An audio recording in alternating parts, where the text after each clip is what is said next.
गोवर्धन पूजा। गोवर्धन पूजा या अन्नकूट कार्तिक मास में शुक्ल पक्ष की प्रतिपदा यानी दिवाली के दूसरे दिन मनाया जाता है। मूलतः यह प्राकृतिक की पूजा है जिसका आरंभ भगवान कृष्ण ने किए थे। इस दिन प्राकृतिक के आधार के रूप में गोवर्धन पर्वत की पूजा की जाती है और समाज के आधार के रूप में गाय की पूजा की जाती है। यह पूजा ब्रज से आरंभ हुई थी और धीरे धीरे अब पूरे भारत में प्रचलित हो गई है। गोवर्धन पूजा की विधि। इस दिन गोवर्धन पर्वत, गोधन यानी गाय और भगवान श्री कृष्ण की पूजा का विशेष महत्व है। गोवर्धन पूजा के लिए गाय के गोबर से गोवर्धन बनाकर उसे फूलों से सजा लें। गोवर्धन पूजा सुबह या शाम के की जाती है। इसके लिए शुभ मुहूर्त का ध्यान रखें। गोवर्धन पर धूप, दीप, नैवेद्य, जल, फल आदि चढ़ाते हुए विधि विधान से पूजा करें। गोवर्धन जी गोबर से लेटे हुए पुरुष के रूप में बनाए जाते हैं। नाभि के स्थान पर एक मिट्टी का दीपक रख दिया जाता है।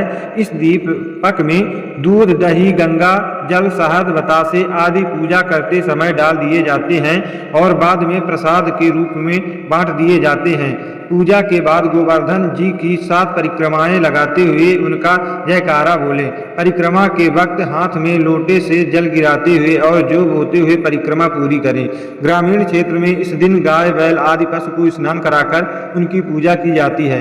पशुओं को फूल माला पहनाकर, तिलक लगाकर और उन्हें धूप दिखाई जाती है। खास तौर पर गाय को मिठाई खिलाकर उसकी आरती उतारी जाती है और प्रदक्षिणा की जाती है।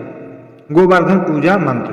गोवर्धन धराधार गोकुल त्राणकारक विष्णु बाहु कृतोक्षाय गावां कोटि प्रभु भव। हे कृष्ण करुणा सिंधु दीन बंधु जगतपते गोपीश गोपिका कांतम राधा कांत नमोस्तुते। अन्नकूट पूजा। गोवर्धन पूजा के दौरान नई फसलों से अन्नकूट का प्रसाद बनाया जाता है। इसी प्रसाद का भोग लगाया जाता है। इस दिन एक ही रसोई से घर के हर सदस्य का भोजन बनता है। भोजन के विविध प्रकार के पकवान बनाए जाते हैं। इसमें प्याज लहसुन का प्रयोग नहीं होता है। भोजन बनाकर श्री कृष्ण को भोग लगाते हैं। अन्नकूट में 56 तरह के खाद्य पदार्थ शामिल किए जाते हैं। इस दिन प्रदोष काल में यानी शाम के समय में विधि विधान से श्री कृष्ण भगवान की पूजा की जाती है। साथ ही गोवर्धन के गाय की पूजा कर उसे गुड़ और हरा चारा खिलाना अच्छा माना जाता है। गोवर्धन कथा। धार्मिक मान्यता के अनुसार एक बार देवराज इंद्र को अपनी शक्तियों का घमंड हो गया था। इंद्र के इसी घमंड को दूर करने के लिए भगवान कृष्ण ने लीला रची। एक बार गोकुल में सभी लोग तरह तरह के पकवान बना रहे थे और हर्षोल्लास के साथ नृत्य संगीत कर रहे थे। यह देखकर भगवान कृष्ण ने अपनी माँ यशोदा जी से पूछा कि आप लोग किस उत्सव की तैयारी कर रहे हैं। भगवान कृष्ण के सवाल पर माँ यशोदा ने उन्हें बताया, हम देवराज इंद्र की पूजा कर रहे हैं। तब भगवान कृष्ण ने उनसे पूछा कि हम उनकी पूजा क्यों करते हैं।